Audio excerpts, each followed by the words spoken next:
हरे कृष्णा। आइए सब मिलकर प्रार्थना करते हैं। नहीं है मेरा यह संसार, ना है ये मेरे लिए, सभी हैं कृष्ण के तभी तो प्यारे हैं वे सदा। मेरे तो हैं कृष्ण केवल दूसरा न कोई, जैसा भी हूँ उन्हीं का हूँ, शरण में हूँ उनकी सदा। सुख दुख नहीं है जग में, सिर्फ हैं परिस्थितियाँ, हैं सभी प्रसाद प्रभु की, लो लगे कृष्ण से सदा। श्रीमद् भगवद गीता के आज के सत्र में हम 17वें अध्याय के 23वें श्लोक से आरंभ करने जा रहे हैं। आगे बढ़ने से पहले पूर्व प्रसंग अपने ध्यान में ले आइए, अर्थात पिछले सत्र में जो बताया गया था उसको थोड़ा सा ध्यान में ले आइए, ताकि आगे बढ़ने में आसानी हो, समझने में सुविधा हो। 16वें अध्याय के 5वें श्लोक में दैवी संपत्ति मोक्ष के लिए और आसुरी संपत्ति बंधन के लिए बताई है। दैवी संपत्ति को धारण करने वाले सात्विक मनुष्य परमात्मा प्राप्ति के उद्देश्य से जो यज्ञ, तप और दान रूप कर्म करते हैं, उन कर्मों में होने वाली भाव, विधि, क्रिया आदि की कमी की पूर्ति के लिए क्या करना चाहिए। मान लीजिए किसी कारणवश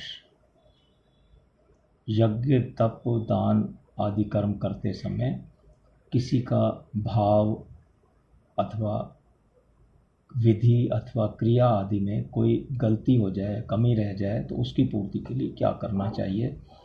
इस बात को बताने के लिए भगवान ने आगे का प्रकरण अब जो हम लेने जा रहे हैं ये आरंभ किया है। 23वां श्लोक इस प्रकार है। भगवान श्री कृष्ण अर्जुन से कह रहे हैं, ओम तत्सत। इन 3 प्रकार के नामों से जिस परमात्मा का निर्देश अथवा संकेत किया गया है, उसी परमात्मा से सृष्टि के आदि में वेदों तथा ब्राह्मणों और यज्ञों की रचना हुई है। ओम तत्सत तो सबने सुना होगा। इसका अर्थ क्या है शायद कुछ लोगों को नहीं मालूम हो, तो और इसका क्या तात्पर्य होता है, उसी बात को यहाँ समझने का प्रयास करते हैं हम। ओम तत् और सत 3 शब्द हैं ये अलग अलग। ओम, तत् और सत, यह 3 प्रकार का परमात्मा का निर्देश है, अर्थात परमात्मा के 3 नाम हैं। इन तीनों नामों की व्याख्या भगवान ने आगे के 4 श्लोकों में की है।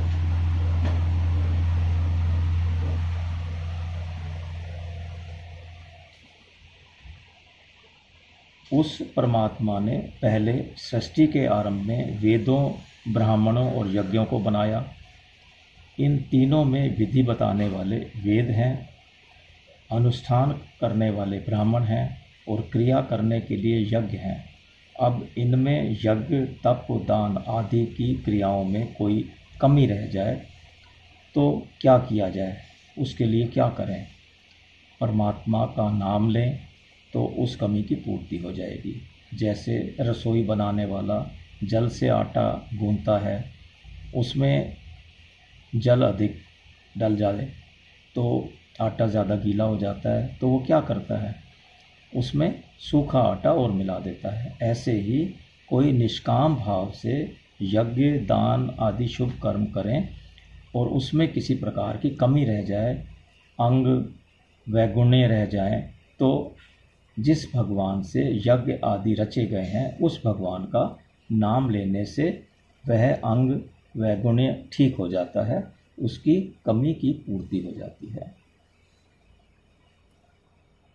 महानिर्वाण तंत्र एक ग्रंथ का नाम है ये, महानिर्वाण तंत्र।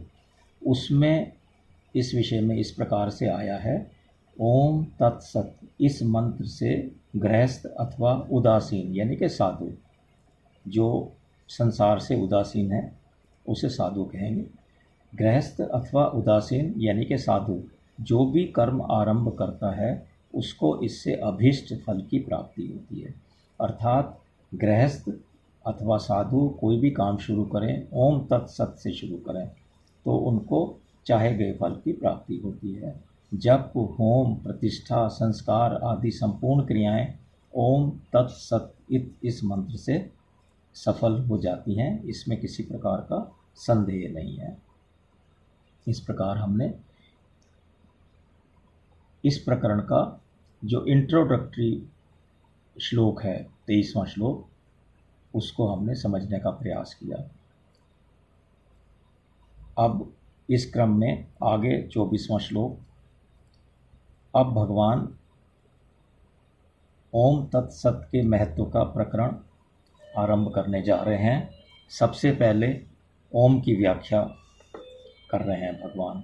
देखिए 24वां श्लोक, भगवान श्री कृष्ण अर्जुन से कहते हैं, इसलिए वैदिक सिद्धांतों को मानने वाले पुरुषों की शास्त्र विधि से नियत यज्ञ, दान और तप रूप क्रियाएं सदा ओम इस परमात्मा के नाम का उच्चारण करके ही आरंभ होती हैं।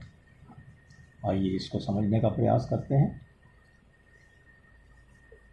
वेदवादी के लिए अर्थात वेदों को मुख्य मानने वाला जो वैदिक संप्रदाय है, उसके लिए ओम का उच्चारण करना विशेष रूप से बताया गया है। वे ओम का उच्चारण करके ही वेद पाठ, यज्ञ, दान, तप आदि शास्त्र वेद क्रियाओं में प्रवृत्त होते हैं। क्योंकि जैसे गाय सांड के बिना फलवती नहीं होती, ऐसे ही वेद की जितनी ऋचाएँ हैं, श्रुतियाँ हैं, वे सब ओम का उच्चारण किए बिना फलवती नहीं होती, अर्थात फल नहीं देती। ओम का महत्व क्या है, इसको समझते हैं थोड़ा सा। ओम का सबसे पहले उच्चारण क्यों किया जाता है, इसका महत्व क्या है? कारण कि सबसे पहले ओम प्रणव प्रकट हुआ। उस प्रणव की 3 मात्राएं हैं, उन मात्राओं से त्रिपदा गायत्री प्रकट हुई। इस त्रिपदा गायत्री से ऋक्, साम और यजुर यह वेद त्रयी प्रकट हुए, अर्थात ऋग्वेद, सामवेद और यजुर्वेद। तो ये वेद त्रयी प्रकट हुई। इस दृष्टि से ओम सबका मूल है और इसी के अंतर्गत गायत्री भी है तथा सबके सब वेद भी हैं। अतः जितनी वैदिक क्रियाएं की जाती हैं वे सब ओम का उच्चारण करके ही की जाती हैं। इस प्रकार 24वें श्लोक की व्याख्या देखी हमने। अब हम इसी क्रम में आगे बढ़ रहे हैं 25वें श्लोक की तरफ। ओम की व्याख्या, ओम का महत्व बताकर अब भगवान तत्व की व्याख्या और उसका महत्व बताने जा रहे हैं 25वें श्लोक में। 25वां श्लोक इस प्रकार है। भगवान श्री कृष्ण अर्जुन से कह रहे हैं, तत्व नाम से जाने वाले परमात्मा के लिए ही सब कुछ है। ऐसा मानकर मुक्ति चाहने वाले मनुष्यों द्वारा फल की इच्छा से रहित होकर अनेक प्रकार की यज्ञ और तप रूप क्रियाएं तथा दान रूप क्रियाएं की जाती हैं। आइए इसको समझने का प्रयास करते हैं। केवल उस परमात्मा की प्रसन्नता के उद्देश्य से किंचित मात्र भी फल की इच्छा न रखकर शास्त्रीय यज्ञ, तप, दान आदि शुभ शुभ कर्म किए जाएं। कारण कि विहित, निषिद्ध, शुभ, अशुभ आदि क्रिया मात्र का आरंभ होता है और उनकी समाप्ति होती है।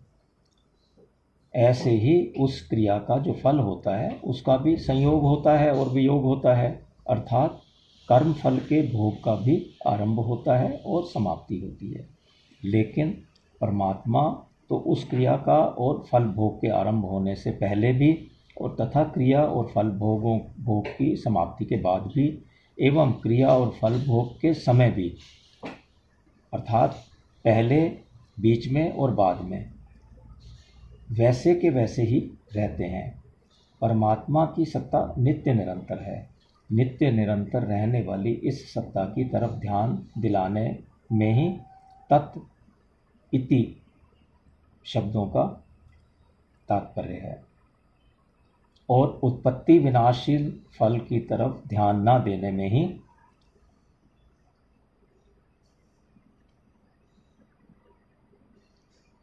भगवान ने जो श्लोक में कहा है, इच्छा से रहित होकर, फल की इच्छा से रहित होकर, तो यहाँ पर फल की इच्छा से रहित होकर की तरफ ध्यान दिला रहे हैं भगवान। नित्य निरंतर रहने वाले तत्व की स्मृति बनी रहनी चाहिए और नाशवान फल की इच्छा बिल्कुल नहीं रहनी चाहिए, ऐसा श्लोक में भगवान के बताने का आशय है। नित्य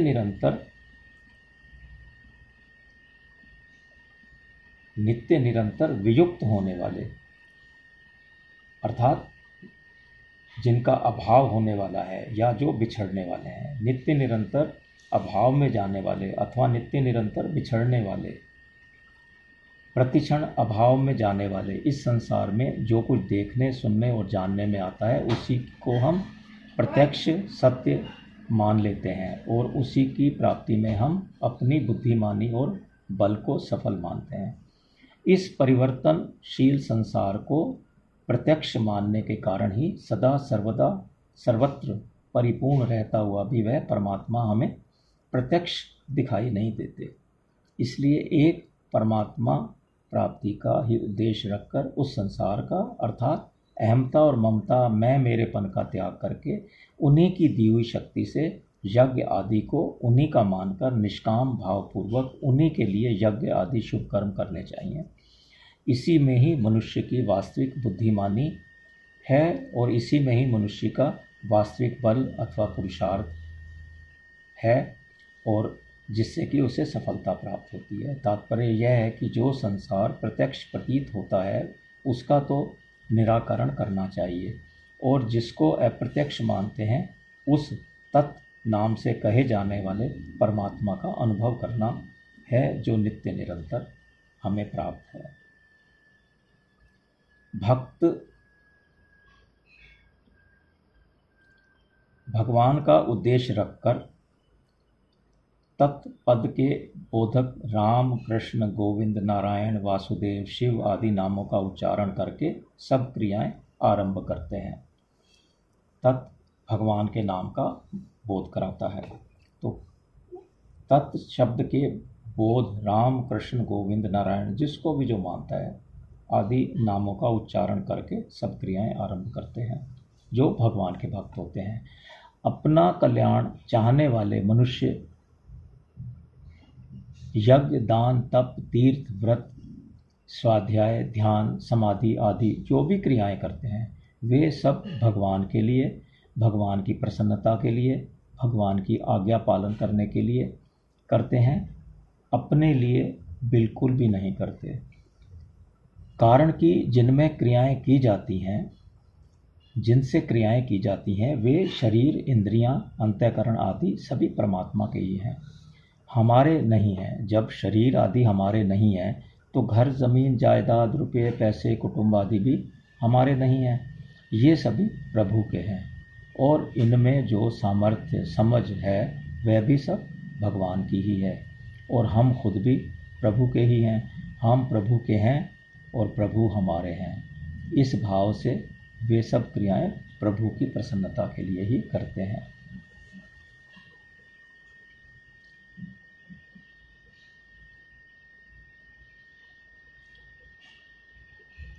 पंद्रहवें अध्याय के 17वें श्लोक में भगवान ने कहा कि वे विचार के विषय नहीं हैं, प्रत्युत श्रद्धा विश्वास के विषय हैं। ये सबसे महत्वपूर्ण बात है। भगवान विचार के विषय नहीं हैं बल्कि भगवान श्रद्धा और विश्वास के विषय हैं। इस बात को हमेशा हमें ध्यान रखना चाहिए।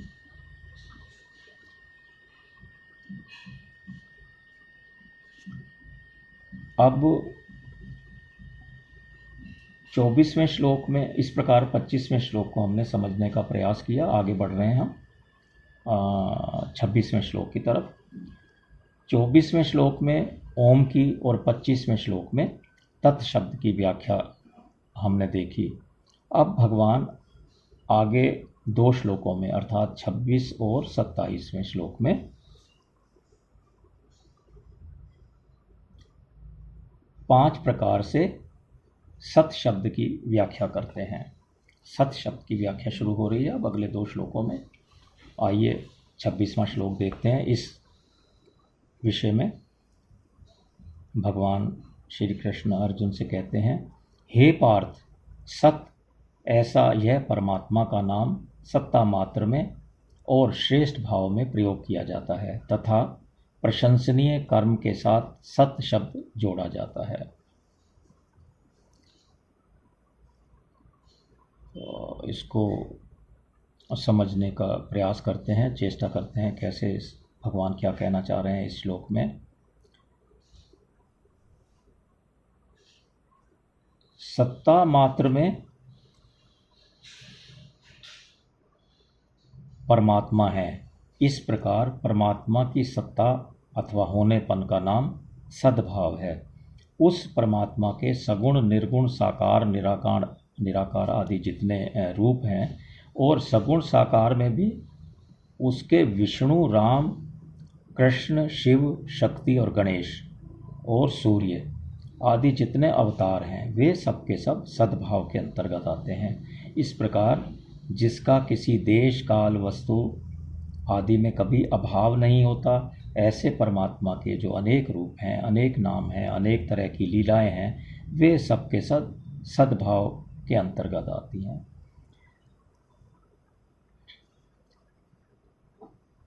फिर आगे भगवान ने कहा है श्रेष्ठ भाव में प्रयोग किया जाता है। श्रेष्ठ भाव क्या है इसको देखते हैं। परमात्मा प्राप्ति के लिए अलग अलग संप्रदायों में अलग अलग जितने साधन बताए गए हैं, उनके हृदय में जो दया, क्षमा आदि श्रेष्ठ उत्तम भाव हैं, वे सब के सब साधु भाव के अंतर्गत आते हैं। साधु भाव अर्थात श्रेष्ठ भाव। सत्ता में और श्रेष्ठता में सत शब्द का प्रयोग किया जाता है, अर्थात जो सदा है, जिसमें कभी किंचित मात्र भी कमी और अभाव नहीं होता, ऐसे परमात्मा के लिए और उस परमात्मा की प्राप्ति के लिए दैवी संपत्ति के जो सत्य, क्षमा, उदारता, त्याग आदि श्रेष्ठ गुण हैं, उनके लिए सत शब्द का प्रयोग किया जाता है। जैसे सत तत्व, सद्गुण, सद्भाव आदि, ये मैंने एग्जाम्पल दिए हैं। सत कहाँ प्रयोग कर सकते हैं? परमात्मा प्राप्ति के लिए अलग अलग संप्रदायों में अलग अलग जितने साधन बताए गए हैं, उनमें क्रिया रूप से जितने श्रेष्ठ आचरण हैं, वे सब के सब प्रशंसनीय कर्म के अंतर्गत समझने चाहिए। वे सब के सब प्रशंसनीय कर्मों के अंतर्गत लिए जाते हैं। इसी प्रकार शास्त्र विधि के अनुसार यज्ञोपवीत, विवाह आदि संस्कार, अन्नदान, भूमिदान, गोदान आदि जितने भी दान हैं, और कुआं, बावड़ी खुदवाना, धर्मशाला बनवाना, मंदिर बनवाना, बगीचा इत्यादि लगवाना, जितने श्रेष्ठ कर्म हैं, उन्हें भी प्रशंसनीय कर्मों में लिया जाना चाहिए। इन सब श्रेष्ठ आचरणों में, श्रेष्ठ कर्मों में सत शब्द का प्रयोग किया जाता है। जैसे सदाचार, सत्कर्म, सत्सेवा, सद्व्यवहार। तो ये जो हम कर्म करते हैं, ये भी सत्कर्म होते हैं, सत्कर्म। परमात्मा के अस्तित्व या होनेपन को सत्ता मात्र कहते हैं, जिसका कभी अभाव नहीं होता। जैसा कि भगवान ने दूसरे अध्याय के 16वें श्लोक में कहा था, सत्य का कभी अभाव नहीं होता। आप ध्यान कीजिए उसको, उस श्लोक को। प्राय सभी आस्तिक यह भाव तो मानते ही हैं कि सर्वोपरि,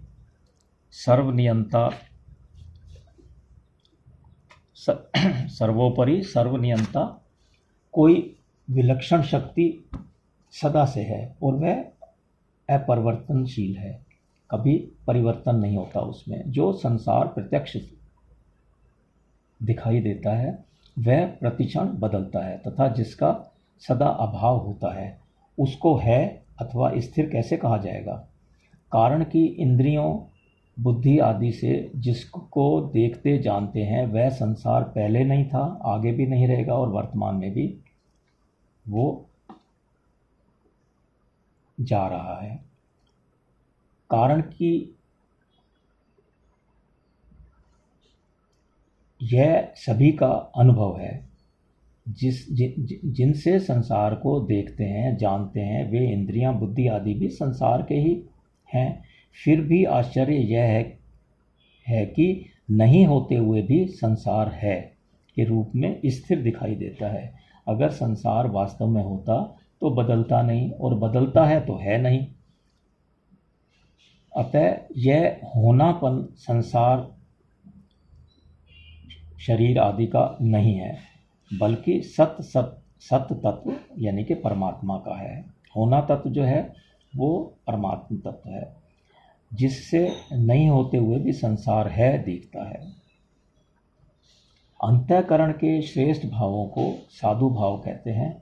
परमात्मा की प्राप्ति कराने वाले होने से श्रेष्ठ भावों के लिए सत शब्दों का प्रयोग किया जाता है।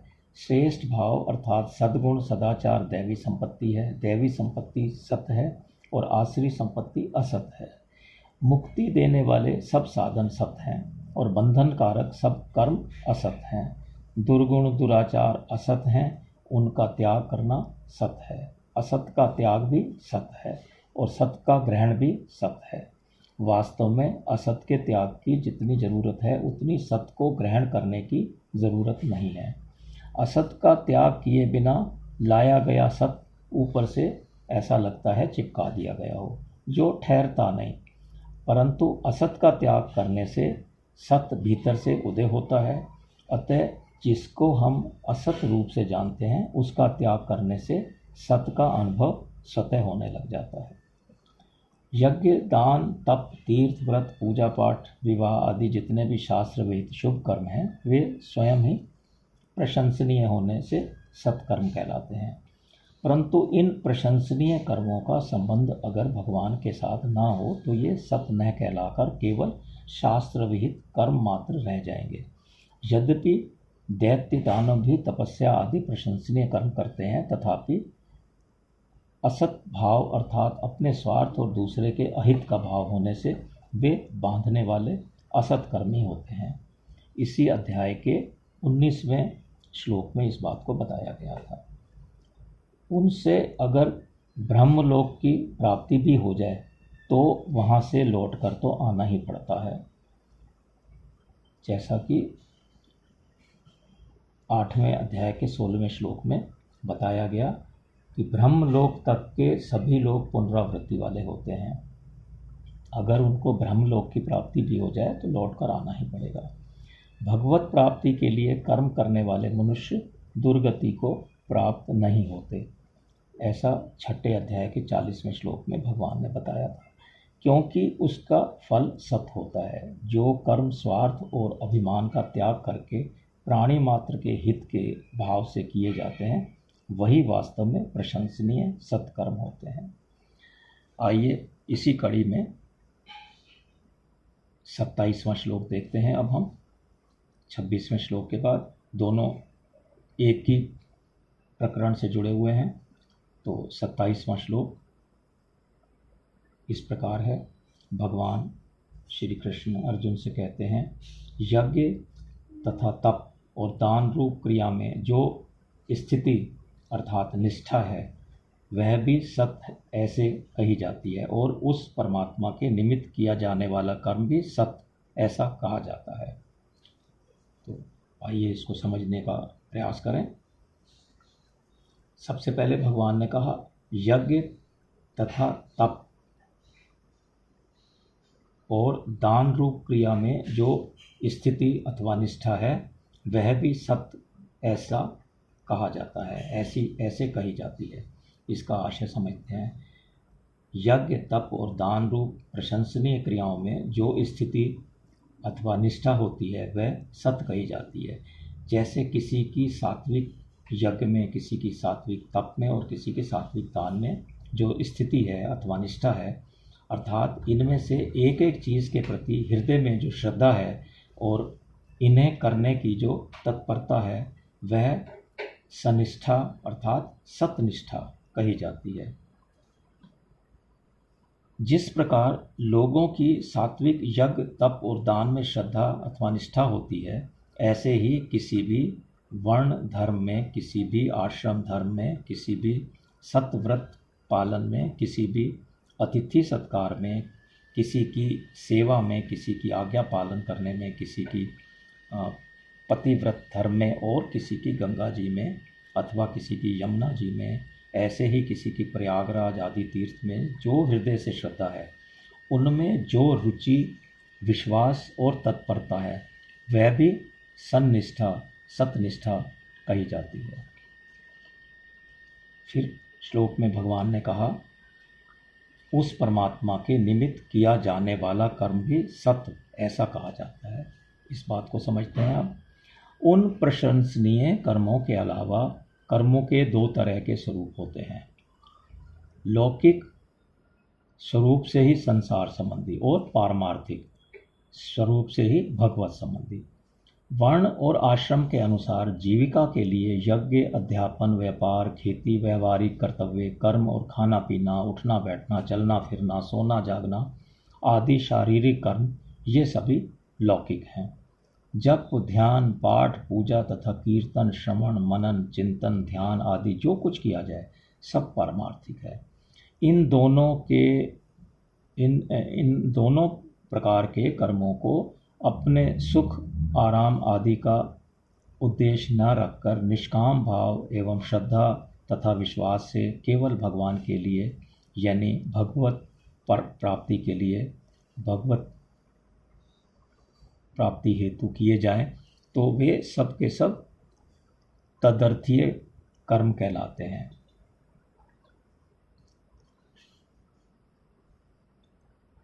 भगवत दर्थ होने के कारण उनका फल सत हो जाता है, अर्थात सत्य स्वरूप परमात्मा के साथ संबंध होने से सभी दैवी संपत्ति हो जाते हैं, जो कि मुक्ति देने वाली है। जैसे अग्नि में कोई मटके या गमले का टूटा हुआ टुकड़ा रख दिया जाए, जिसे ठीकरी कहते हैं, तो अग्नि उसको तपाकर अग्नि रूप बना देती है। यह सब अग्नि की ही विशेषता है। ठीकरी अथवा उस टुकड़े की, वो टुकड़ा भी अग्नि रूप हो जाता है। ऐसे ही उस परमात्मा के लिए जो कर्म किया जाता है वह सब सत अर्थात परमात्मा स्वरूप हो जाता है, अर्थात उस कर्म से परमात्मा की प्राप्ति हो जाती है। उस कर्म में जो भी विशेषता आई वह परमात्मा के संबंध से आई है। वास्तव में तो कर्म में कुछ भी विशेषता नहीं है। ठीकरी में कहाँ कोई विशेषता थी? उसमें अगर तपने से अग्नि का रूप धारण किया तो वो अग्नि की वजह से आई। तो वही बात यहाँ लागू होती है कि परमात्मा सत अथवा परमात्मा स्वरूप समझकर या उनके लिए जो भी कर्म किया जाता है तो उसमें परमात्मा के संबंध होने से ही विशेषता आती है। वास्तव में कर्म में कोई भी विशेषता नहीं होती। यहाँ जो कहा गया है कि परमात्मा के लिए कहने का आशय यह है कि जो ऊंचे से ऊंचे भोगों को, स्वर्ग आदि भोग भूमियों को ना चाहकर केवल परमात्मा को चाहते हैं, अपना कल्याण चाहते हैं, मुक्ति चाहते हैं, ऐसे साधक का जितना पारमार्थिक साधन बन गया है वह सब सत हो जाता है। इस विषय में भगवान ने कहा है कि कल्याणकारी काम करने वाले किसी की भी दुर्गति नहीं होती। कहाँ कहा है ये? 6 अध्याय के 40वें श्लोक में। इतनी ही बात नहीं, जो योग अथवा समता अथवा परमात्म तत्व का जिज्ञासु होता है वह भी वेदों में स्वर्ग आदि की प्राप्ति के लिए बताए हुए सकाम कर्मों से ऊंचा उठ जाता है। यह बात भी 6 अध्याय के 44वें श्लोक में बताई गई थी। कारण कि वे कर्म तो फल देकर नष्ट हो जाते हैं, पर उस परमात्मा के लिए किया हुआ साधन कर्म नष्ट नहीं होता बल्कि सत हो जाता है। अभी 25वें श्लोक में निष्काम भाव से कर्म करने की बात आई थी। अब यहाँ भगवान के लिए कर्म करने की बात आई है। मुक्ति चाहने वाले निष्काम भाव से कर्म करते हैं, ऐसा 25वें श्लोक में कहा। और भक्ति चाहने वाले भगवान के लिए कर्म करते हैं, ये हमें 9वें अध्याय के 26, 27 और 28वें श्लोक में बताया गया था।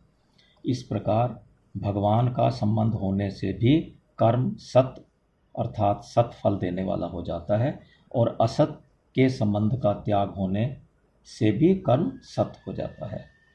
इस प्रकार हमने 27वां श्लोक समझने का प्रयास किया, जो इस कड़ी में अंतिम श्लोक है। तो आज का सत्र हम यहीं तक रखते हैं। आइए अब भगवान का नाम लेते हैं, छोटा सा एक कीर्तन करते हैं, प्रार्थना करते हैं भगवान की। नाम संकीर्तनम यस्य सर्व पाप प्रणाशनम प्रणामो दुःखशमनस्य तम नमामि हरिं परम। हरे कृष्णा हरे कृष्णा हरे कृष्णा।